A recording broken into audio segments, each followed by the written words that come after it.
to James's point. Now, she took a lot of straight for 9 months. That ain't no heat. That ain't no heat. She ain't had no heat. Coretta Scott King got years in the game. Yeah, true. Years in the game. I mean, Michelle Obama was Barack's boss when he came to the law firm back in the day when that nigga was a dusty with nothing to do. Mm-hmm. These women that he used as an example to James's point got years. You got to have some time in service. You know the stripe on a military jacket where it got those lines that go straight up and down? Each one of those represent 2 years in the military. Some motherfuckers got it going all the way up their arm. You got to have some time in the game to be able to use Coretta Scott King. But here's the point. James, I get what you're saying, but here's the thing. What the brother was doing was comparing the women. It's like you guys said, like it just we can't win no matter what we do, man. It's like, look, I'm using these women as an example to say I'm doing some amazing stuff for my community as a black man, as an actor, as a man of prominence now, and I need a solid woman on my team. That's all I want. And of course, as Mike said, he's a black man. He's gonna use black references. He's not gonna use Meryl Streep. That was a funny one, Mike. So it was. But the point is, and the overall picture is, this is the kind of woman I want. This is the mentality of woman I want. This is the type of woman I want. Remove the skin color. Remove the historical back. I need a woman that's gonna hold me down no matter what. And you didn't do that the other night because you got drunk and whatever the fuck he was arguing about with her over the phone that time.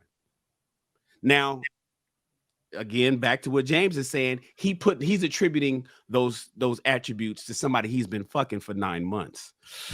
That might not end well.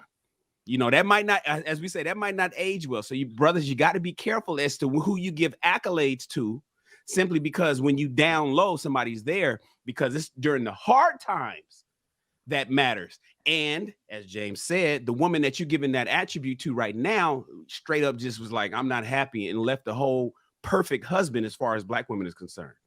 So, and then also because he faced a lot of criticism, right? And I don't think a lot of people understood how great Jonathan Majors was in that moment in his life.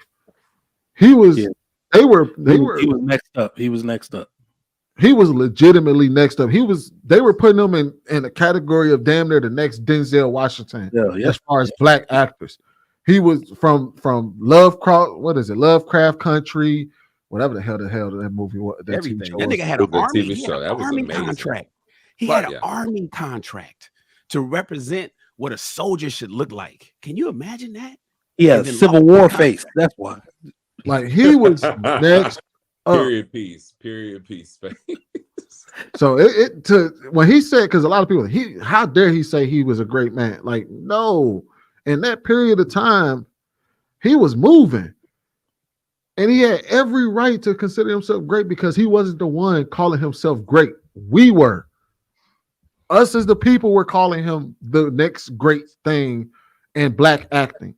He didn't just give himself that title. We gave him that title. The moment we seen him in Creed 3, was it Creed 3, Creed 4? I don't remember what movie it was. 3. We seen him in what was the movie that came out on Netflix? The one where he was playing with the Western. When we seen him in that, we was like, hey, Jonathan Majors is up next. And we called him great. So don't criticize that man for calling him great because we gave him that title. He didn't give himself that title. He was expressing to his woman, do you not see what I got on my back right now? What I have in front of me right now?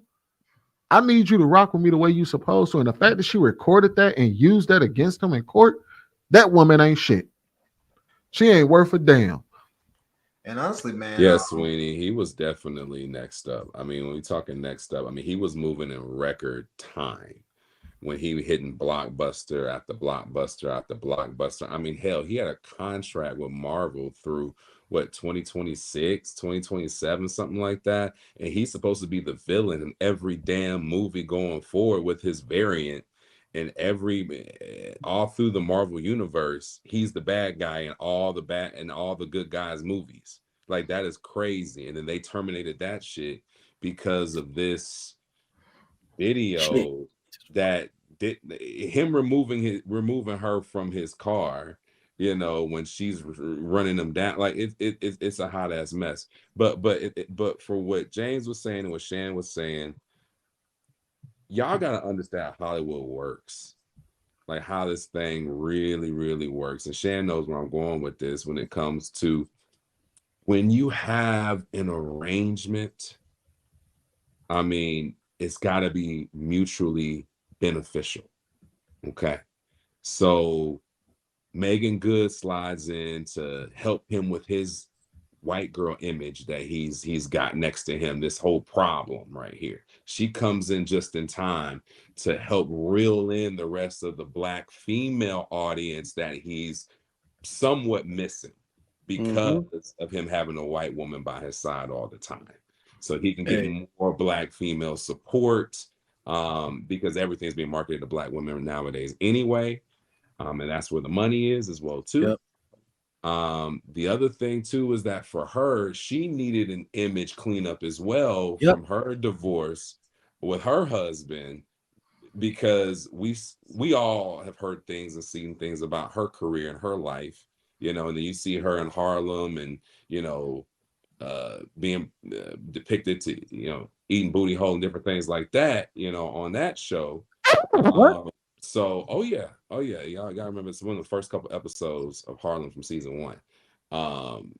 One of the guys was getting her to do that. Anyways, spread the cheeks, yeah.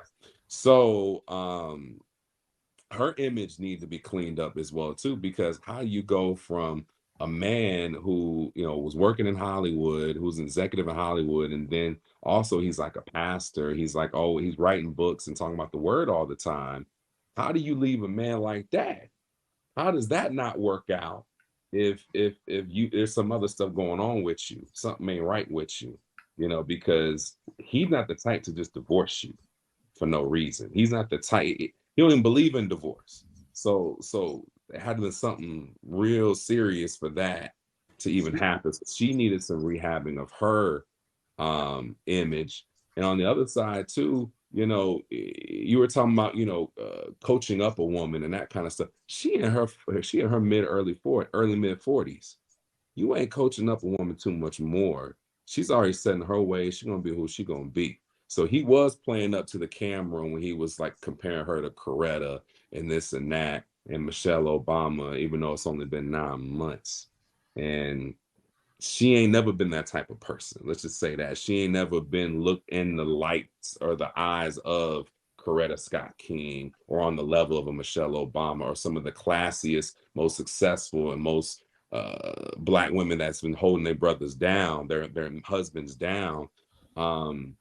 I think it was a great analogy. I think it was cute. I see what he was trying to do there, and they got the cameras on her on the side of the interview while the man wasn't supposed to be on him. You know, you saw what they were doing there. You know, so and she was looking like she was about to cry. So and he looked like he was about to cry. You know, it was a whole Oscar moment there for 2 actors. So, but you know, I liked him as an actor and everything. But based on the topic and when it came to his ex-girlfriend, what he was saying to her and what he was conveying to her was, I need a woman of quality. I need a woman that's going to hold me down. I need a woman that's not going to embarrass me. I need a woman that's going to, you know, make me look good inside and outside, and everywhere that we go. And you represent me everywhere your ass go too. So you need to understand that shit. And most men that are of caliber, that are building themselves and trying to be in certain rooms and trying to be larger than life, they have those conversations with their woman, period. And if you're not, and that conversation doesn't go well, you're no longer that person's woman. And they're going to find somebody that's going to be along that line.